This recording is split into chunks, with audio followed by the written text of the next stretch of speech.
Good afternoon, everyone. Welcome to our session this afternoon, University Writing Conference. My name is Professor Donovan and I'll be chairing the session today.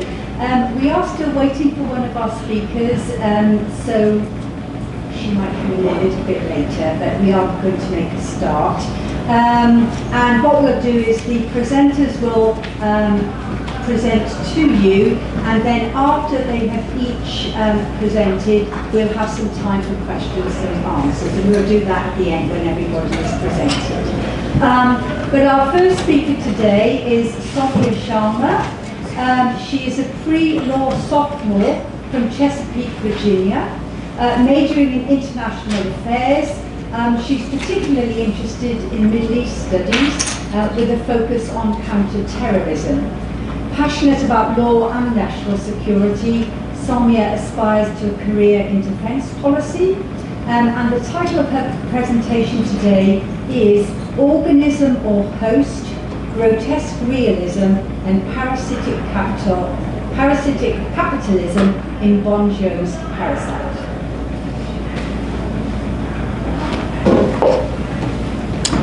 Hi everyone, I'm Somya, and today I'm going to share my research project titled Organism or Host, Grotesque Realism and Parasitic Capitalism in Bong Joon-ho's Parasite. So for this project, I had to write a research-based film analysis for an academic journal. And when I started, I thought of Parasite primarily as a film about inequality, like, the rich exploiting the poor. But I wanted to push past that simplistic reading. My goal was to apply critical theory, specifically Michael Bakhtin's concept of grotesque realism, to show how the film actually positions capitalism itself. So the central question driving my analysis was, who is the actual parasite in the film? Scholar Lemischio raises this exact question, asking whether the metaphor refers to the poor Kim family infiltrating the wealthy Parks or the rich Parks thriving off hidden labor. Most viewers land on one or the other, but through my research, I discovered that this binary is exactly what Bong wants us to question. My argument is that the real parasite isn't a person at all. It's the capitalistic system that traps both families in cycles of exploitation and dependence. So, to analyze the film, I use Michael Bakhtin's theory of grotesque realism. Bakhtin argues that the grotesque works by degrading everything that's high, spiritual, and abstract, bringing it down to the material, bodily level. What this means for Parasite is that Bong doesn't just show us inequality as statistics or concepts.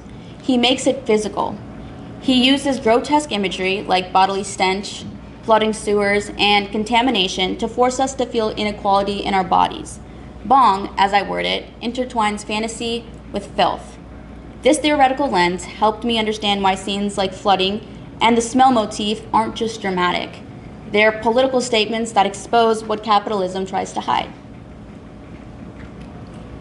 One of my major discoveries was how Bong uses vertical spaces and to encode class hierarchies. The Park family lives in an elevated, pristine, glass-walled, modern home that's insulated from the world. On the other hand, the Kims keep moving downward throughout the film. First the sewer, then the storm drain, and then finally the secret underground bunker. The deeper that they descend, the more grotesque their condition becomes. The more their experience becomes a facade of order. What I realized through my research is that architecture isn't symbolic, it's ideological. The Parks' comfort literally rests on top of hidden suffering. So let me show you one of the most powerful examples of grotesque realism in this film, the smell. Throughout Parasite, Mr. Park keeps commenting on Mr. Kim's subway smell, this odor that he finds revolting. In my analysis, I argue that the smell is more than just an insult. As I wrote in my paper, Mr. Kim's subway smell lingers as an involuntary trace of labor, repulsing Mr. Park and marking Mr. Kim's place in the social order. Below, the smell is an involuntary marker of class that Mr. Kim cannot wash off. It makes poverty physical and visible. This reveals how capitalism, in Bong's view, teaches us to see poor bodies as contaminated, as something to be rejected at a visceral, intrinsic level. The bunker scene was the most important discovery in my research. When we find out there's a man who's been living underground beneath the park house for years, completely unknown to them, it changes everything. This man is malnourished, disoriented. He's reduced to a body, not a person. He spends his nights pressing a light switch in rhythm with Mr. Parks' footsteps, performing this grotesque parody of worship and service.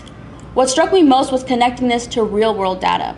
A 2025 Oxfam report revealed that billionaire wealth surged by $2 trillion in a single year, while the number of people living in poverty has barely changed since 1990.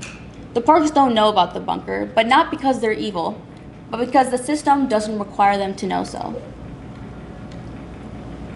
Bong Joon-ho also portrays two kinds of violence in Parasite. The first is invisible, the quiet humiliation that comes from being smelled, ignored, or forced into silence. The second is visible, when years of that humiliation finally erupts as Mr. Kim stabs Mr. Park at the birthday party. It's not revenge, it's the rupture of everything capitalism has kept buried. Before that, Mr. Kim also watches his daughter, Ki-young, bleed out on the lawn. In that moment, she becomes more than a victim. She becomes a pure body, a grotesque truth that collapses the divide between clean and unclean, order and decay. Even as she dies, Mr. Quill recoils from the smell, proving that under capitalism, some bodies are never allowed dignity. The ending is where Bong's critique becomes most devastating. After everything collapsed, the murder, the blood, Ki-young's death, Ki-woo imagines a future where he becomes rich and buys the park house to free his father from the bunker. This sequence is shot with warm lighting and uplifting music. It looks like a happy ending, like a commercial in an American dream. But then Bong cuts back to reality. Ki-woo is still in the semi-basement. He's writing letters to his father that will never be read. In my paper, I call this the most grotesque trick of them all. A system so hollow, it must be filled with dreams just to keep people from noticing they're buried. So here's my central argument. Parasite uses grotesque realism to expose capitalism as a parasitic system that feeds on both the rich and the poor. As I wrote in my introduction, the Parks are unable to function without assistance, and the Kims are incapable of survival without their wages. Thanks. Thank you.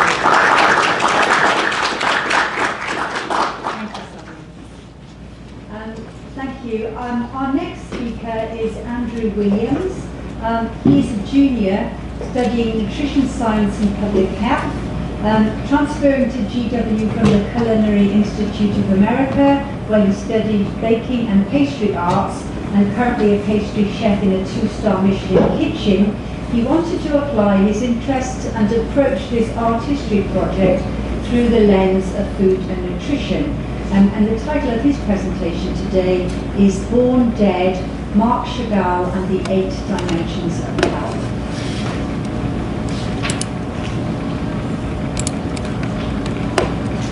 Thank you for the introduction.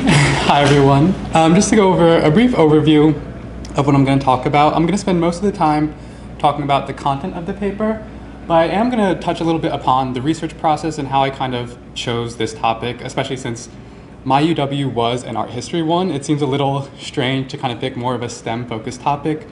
I guess my role here is kind of to give you a little bit of advice. I know most of you are in your first semester at college, and maybe, I'm going to choose my words carefully because I'm in a UW conference, maybe your UW wasn't your first choice. Maybe you're a comp sci major and you're put in an art history class. Maybe you're an art history major and you're put into a science-based UW. For me, our class was 16 people.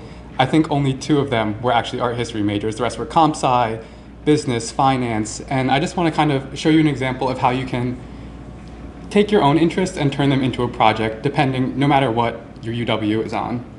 So, as it's kind of a long abstract, but Marc Chagall is an artist. He was born in 1887 in a Russian village in Vitebsk. He is known for his he never really fit into one style, but his identity is Russian, Jewish, and French, and how he incorporated that into his art. And as for the research process, like I said, this was an art history UW, and one of the first things we did is we took a trip to the National Gallery of Art. And while we were there, this was for our first catalog entry. One of the assignments was to take one of his pieces and write a museum catalog entry based on that. This is a picture of the National Gallery of Art. I'll show you why this is a stock photo in a second.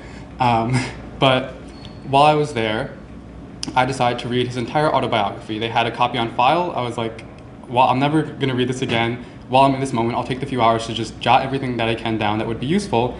And what I ended up taking was, it's a stock photo because I only have 2 photos of me actually in this beautiful space. One of them was just a list of every single reference of food in his autobiography. And the next one was the picture of the autobiography as I photocopied every page. For that first catalog entry, I didn't really know if I could use food. There wasn't really a substantial amount to write on, and I wasn't really sure which direction I was going to take, so I chose fruits and flowers. It was one of his only pieces that actually had food in it, but I decided to focus more on some of the other interesting things he talked about in his autobiography. Particularly, something that kind of stuck to me was how he described his natural environment. This piece, you can see it's almost very dreamlike. He described it as a tissue and chemistry theory. He wanted all of his pieces to feel alive, and he had a dream where he wanted to open a gallery where all of his pieces would be hung upside down, and he wanted you to put your hand right up against the piece or have a potted flower to hold up against the piece, and he wanted to feel like one. I'm not sure if I have the quote in this presentation, but he described it as he wanted the audience to feel the microbes of the universe in their belly, which I'm not really sure what that means, but he wanted to feel alive. And this is kind of an example of what an exhibit would have looked like with a tissue and chemistry theory. And then for my second catalog entry, I chose Time is a River Without Banks, another one of his very abstract pieces that kind of focuses more on this very wild imagination of the natural world. And as I was writing these catalog entries, I still had that initial list of food references from his autobiography. I wasn't sure where to really put that. It wasn't really relevant enough to write this long research paper at the end. And then I realized I wrote 2 catalog entries, I wrote a short research paper on his tissue and chemistry, and I had to listen to all of my classmates present. All of the presentations started with Marc Chagall, an artist born in 1887 in Vitebsk. And then I kind of realized none of them actually had an end. It all talked about his birth. He lived to almost 98 years old, which for being born in 1887 in Russia, the average lifespan was 32 years old. And that's when I kind of realized I would be able to kind of take my major in nutrition science and apply that to how did this food and all of Marc Chagall's references of food impact his longevity and his lifespan. And since I kind of had a strong basis with his tissue and chemistry theory, with his other references of his wife, his job, I kind of centered the whole research paper around all 8 dimensions of health that contribute to life and longevity, with a focus on nutrition. And why nutrition I chose is specifically important. The leading cause of death in the world, as many of you know, is cardiovascular disease. Second to that, in nutrition chronic related disease is cancer, both of which are directly linked to nutrition. And I'm gonna breeze over some of these for the sake of time, but a lot of the other dimensions outside of physical health, which nutrition is a part of, kind of emotional, occupational, intellectual, financial, Marc Chagall had a ton of quotes, which is why I can't emphasize enough how much I think how valuable it is to use the resources, go to the libraries, which I have another slide on all the resources I used. But there was a quote on every single dimension of health. And some of my favorites were, in our life, there is a single color. As an artist's palette, which provides the meaning of life in art, it is the color of love. And that's how he described his wife, Bella, and how she encouraged his art. And then once again, circling back to these 2, how I was able to incorporate that into a larger research project, because the tissue and chemistry was a large part of his environmental health. And the Time is a River Without Banks, he actually finished this piece right before the onset of World War II, and how he, as a Jewish artist, right before the Holocaust, was able to escape Germany and France to the US. And he kind of used that fish as a representation of himself. And now on this research process, just all the resources that you can use as a UW student, I know this is an art history class, so a lot of the ones I'm going to talk about are art history related, but we had access to the National Gallery of Art. Gelman Library on the main campus had a Judaica Kiev collection, which had original etchings from Chagall. Our Corcoran Gallery also had original etchings of Chagall. And then on the far right is one of Chagall's paintings of mushrooms, which we were able to see firsthand just because the National Gallery of Art had it in their catalog, and it's just been hidden back there. But because we had this class, the professor was able to take us there to observe it firsthand. And then on the bottom is ProQuest, where I'm pretty sure your librarian will introduce this to you later, but you're able to look at other students' theses and research projects and able to determine something that you might not be able to find elsewhere. And just as a bit of a cautionary tale of how Marc Chagall was very unique in this, there was another artist from Vitebsk, the same town as Chagall, born 8 years earlier, named Kazimir Malevich. And as you can see, their styles and paintings are actually pretty similar. But Kazimir died at the age of 56 from starvation-induced tuberculosis and cancer, which was also induced by starvation, just to kind of show how nutrition was important into the long lifespans of these artists. And I'm going to breeze by these slides because this is very like bio, but essentially what I was looking for in analyzing Marc Chagall's diet and what he ate was the correct AMDR, or proportion of carbohydrates, lipids, and proteins, carbohydrates being the main fuel, proteins being the main building blocks for the rest of his body. And then some key micronutrients, especially in old age, you want to look out for things like calcium, B12, and iron, because your stomach acidity decreases and you need to consume more of those. So these were all kind of key things that I was looking for, and also antioxidants in his diet to kind of prevent cancer, which unfortunately Kazimir Malevich was kind of a cautionary tale for. And I was finally able to go back to that original list I had from one of the first classes of every single reference of food in his autobiography. Some of them were stuffed fish, meat with carrots, noodles, cat foot jelly, meat broth, fruit compote, white bread, herring pickles, cheese, butter, black bread. And what I was able to do was craft a reference diet around that. This isn't obviously something that he ate every day, but it was kind of using most of the examples of what a typical day of Chagall would have looked like. I crafted a diet where he had 2 hard-boiled eggs, millet kasha, berry and orange compote, lunch of pickled herring, cucumber, bread and cheese, a dinner of beef stew, carrots and red pepper, and snacks in between. He often had a lot of cheeses since he did move to France.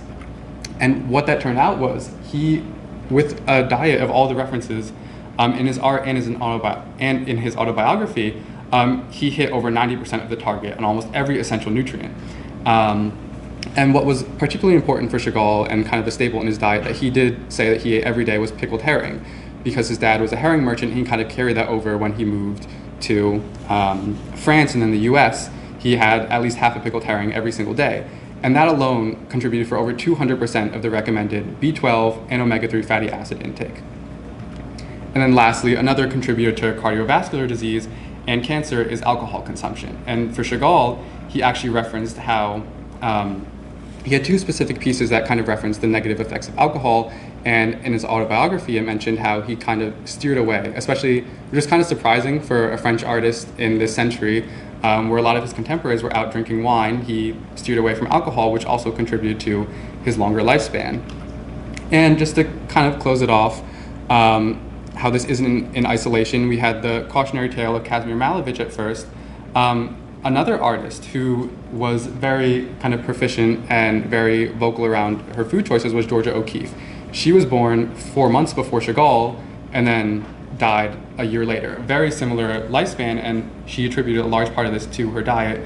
And she had a personal chef that actually published a cookbook, which talked about how she ate a lot of fresh produce from her garden, whole grains, lean proteins, and that contributed to her long lifespan. And just back to the research process, because one thing I found really interesting was I was assigned a random etching of Chagall for another catalog entry. This was of a self-portrait, and at the very top, you'll see, I was able to look through a looking glass, is a reference to one of his paintings called Birthday.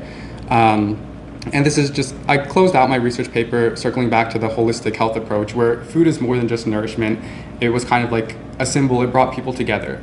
And it was so important that in his self-portrait, he included a reference to his painting around a birthday cake, and how that birthday cake brought his family together and his wife Bella in this large celebration. And my research paper ended with a few more kind of closing messages about how food was so much more important to him than just the nutrients that he took in. And like when he was a child, when his father would bring home pears, and that would be the highlight of his week. Yeah, thank you so much.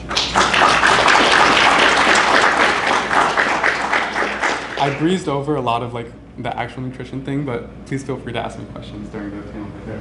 Okay, thank you very much. Our final speaker is Alexi Sakai. She's a little bit late due to transportation problems that have been sieging DC today.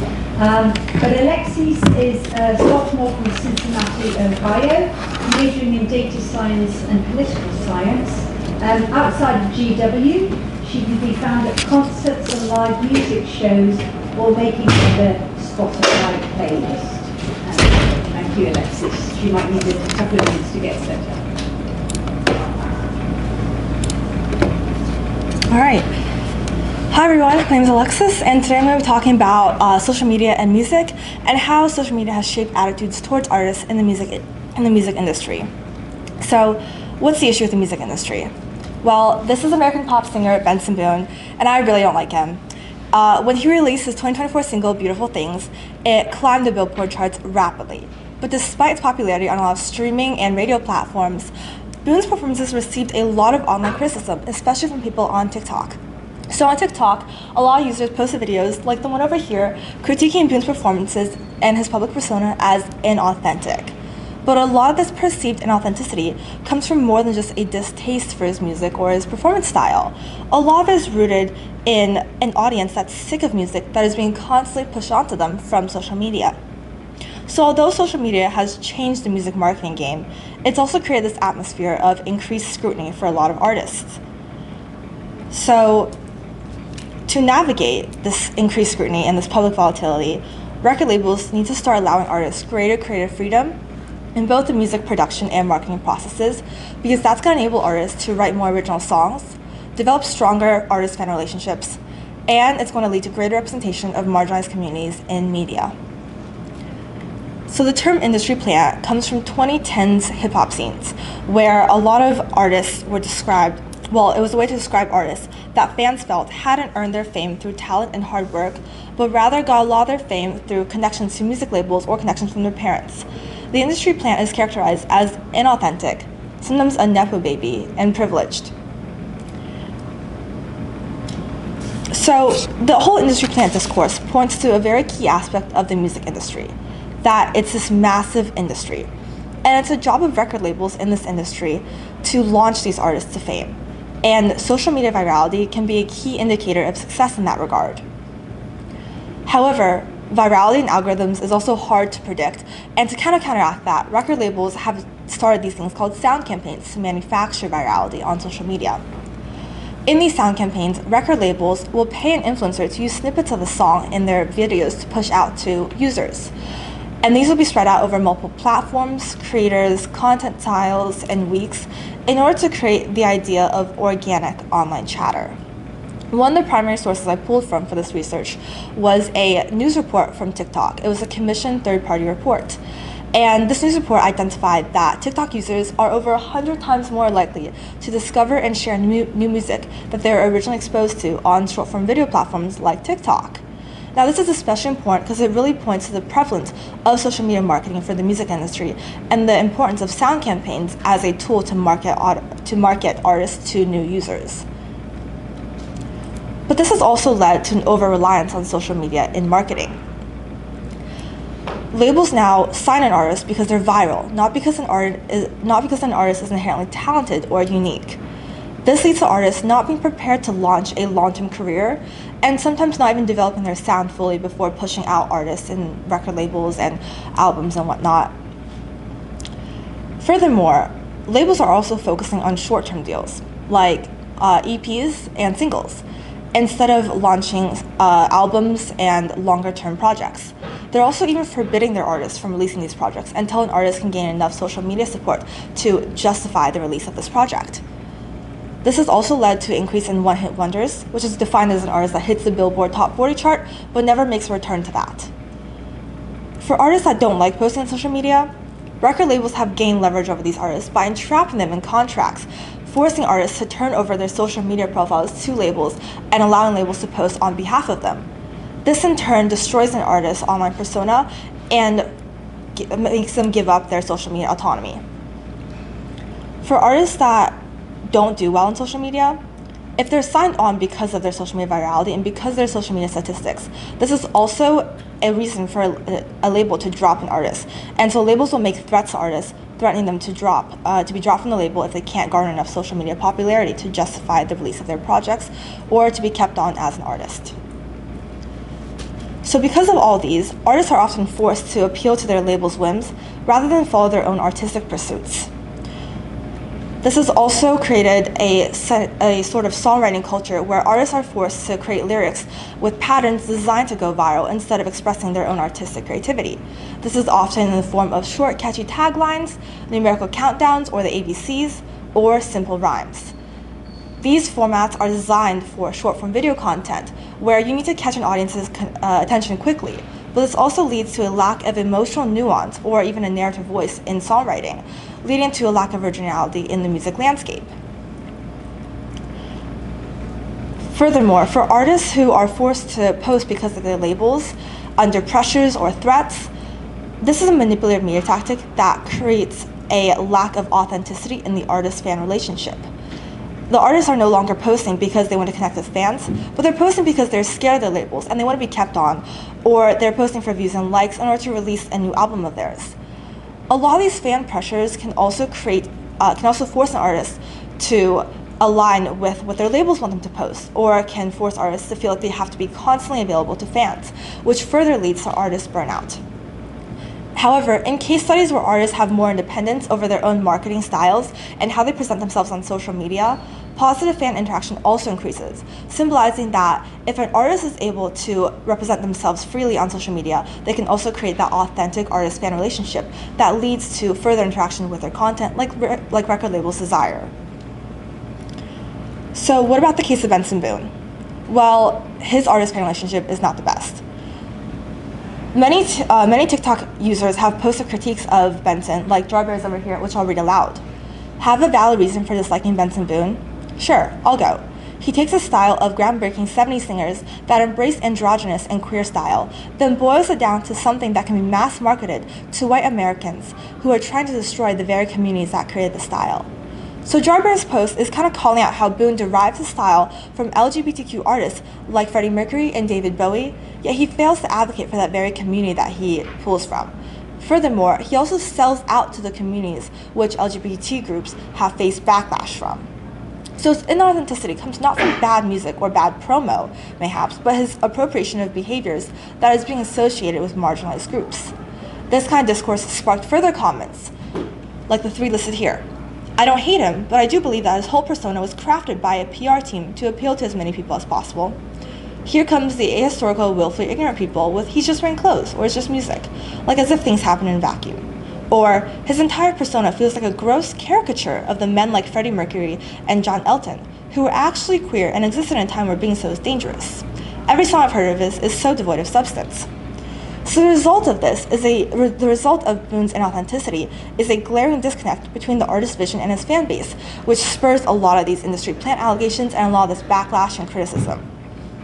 So the disconnect here between artist and fan is a result of the fan's doubt for the artist's ability to meaningfully connect and represent his fans. The fans feel like a relationship with the artist is just a publicity stunt, and they're catching on to the privilege of artists like Boone, who don't necessarily have to be accountable to their fans, but can still receive relative commercial success just from relationships with labels and other marketing agencies.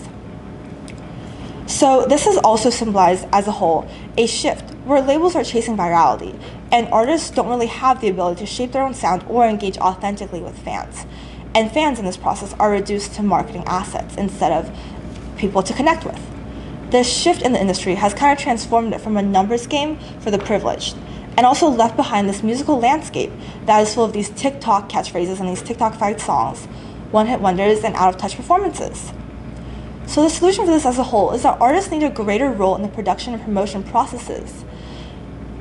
In doing so, artists can separate their music from metrics that record labels force them to achieve. They can restore creative diversity into their music creation processes.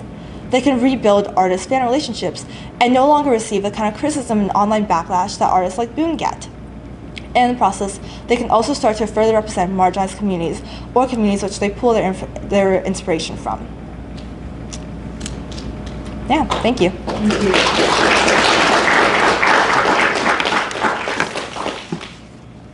Thank you, Alexis. Well, we've had three very intellectually stimulating and varied papers, and now it's time for questions. Would anyone like to start us off? you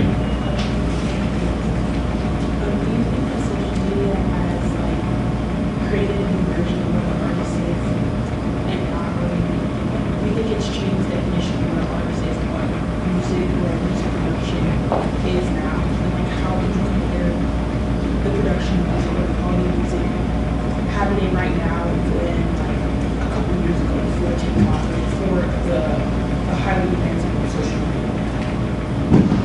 I think that's a good question. I think TikTok has really shortened catchphrases and what artists use to represent their music. A lot of times, if you look at times before TikTok, artists will put out a larger EP or like a larger album and have these large tours and making out space.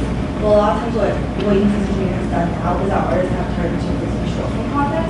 They turn to these TikToks and singles and one tracks and EPs instead of doing these longer, more elaborate tours.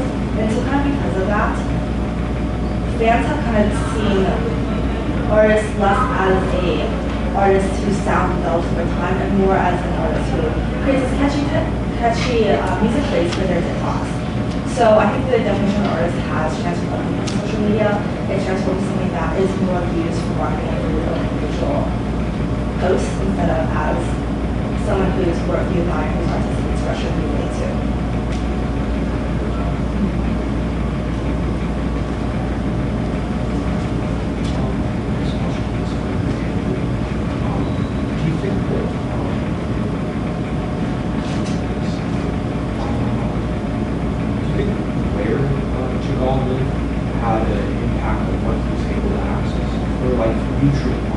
Mentioned someone else from the same village. I know during the period you discussed, Russia frequently had issues with food problems and providing enough for its people, providing enough food for its people. So do you think location play a role? Yeah, definitely. And I didn't mention this, but on the slide there was actually a quote from Malovich. Like you said, this was during the Russian pogrom, so there was a lot of famine. The quote was, "Moscow had culture, Grotesque has groceries." So Chagall was very fortunate in what he was able to access because his father was a herring merchant, his mother worked at a grocer, and this one town of Vitebsk was very fortunate to at least have enough supply. And when Malovich was taken and imprisoned and moved to Moscow, that's when he eventually suffered from famine. And kind of further, he moved from Vitebsk to France, to the US, back to France, back to the US.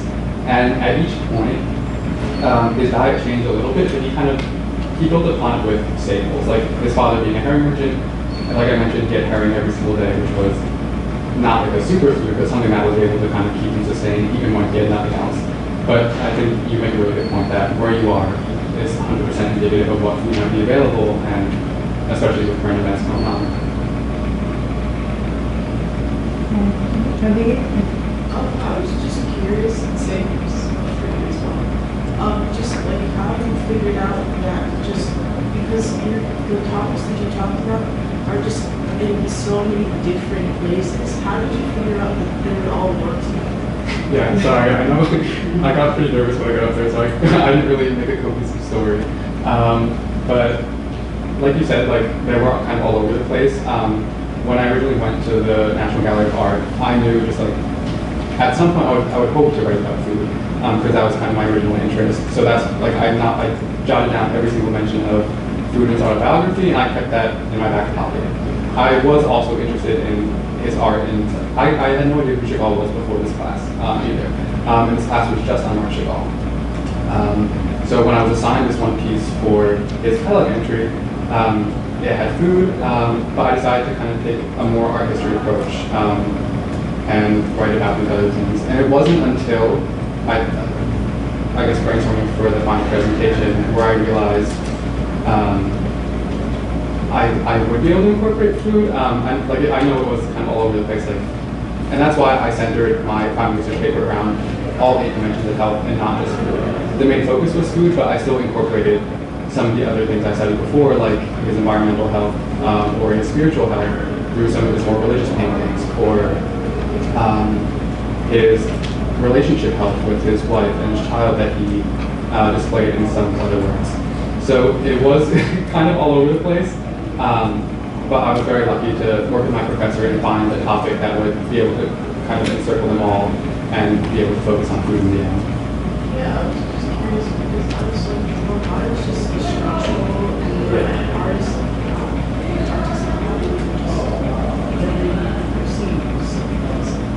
Yeah, because I think, like you said, bio is very structural. So what I was able to do was take a more artistic approach for the other aspects of his life, like how, say, the portrait where he describes himself as a fish, how that art influenced his life, or kind of was a window into his life. And then the bio approach was strictly kind of his long lifespan and how his other references of art and how those other mentions of food were kind of more so a window into his life as opposed to his life being a window for his art.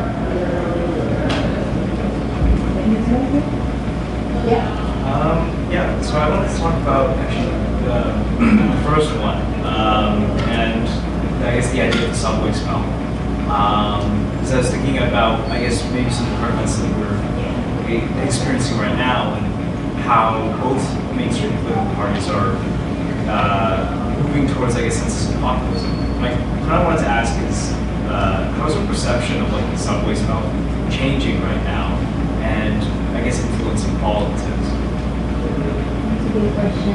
I think when I first saw it, I only saw it as like it's an odor that repulses people. And then as the film proceeded, I realized that this motif came up over and over and over again. And I think what Bong, his point is to make you shift your political view and look outside of this just being some sort of psychological thriller and pointing outside. Because the way that I bring in grotesque realism, Bakhtin talks about contamination.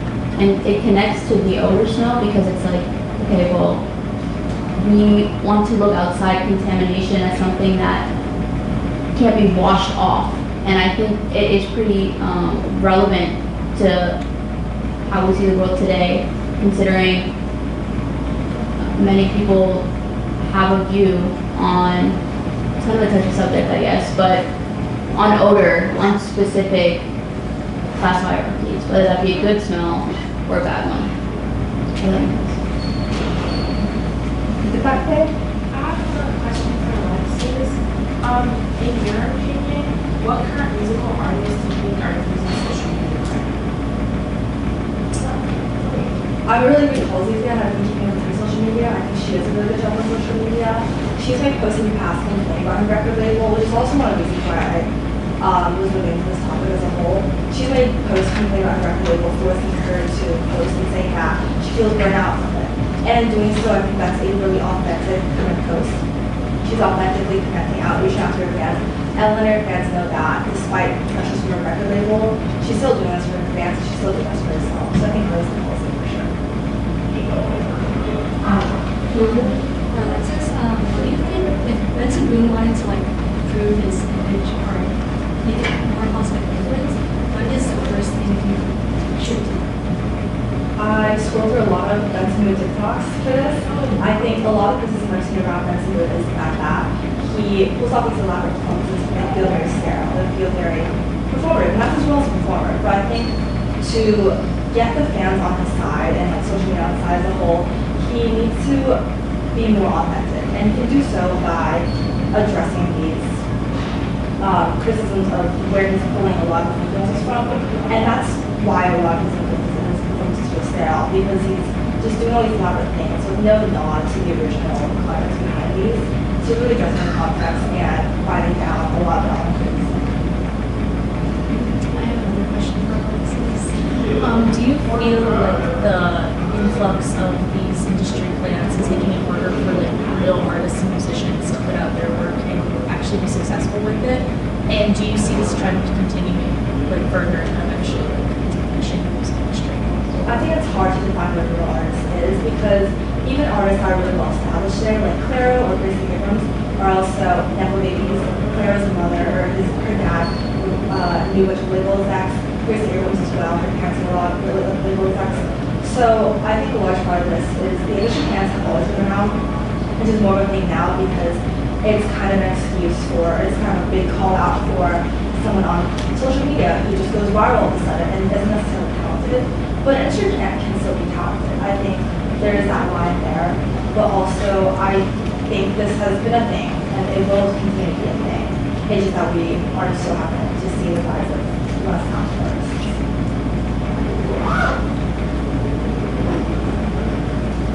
Somya, I have a question for you. First off, I love your line that the film Parasite tries to expose what capitalism tries to hide. I find that so interesting about kind of camouflaging the system so that it's palatable for regular people. So my question is a pretty simple one. It's like when I was thinking about the title Parasite, I started thinking about how parasites, like essentially their job is to attack a host without killing it. You can't kill your host. I'm curious if you'll just talk about what the metaphor parasite means to you, say in the context of the film.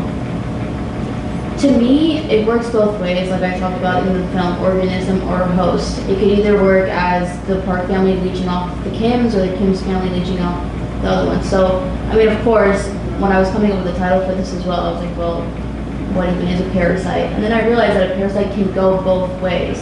So that would be my definition of that. So to follow up on that, I was thinking about the concept of caste. And when you were talking about smell and how smell is important, I was thinking about caste systems and how, the lower echelons of the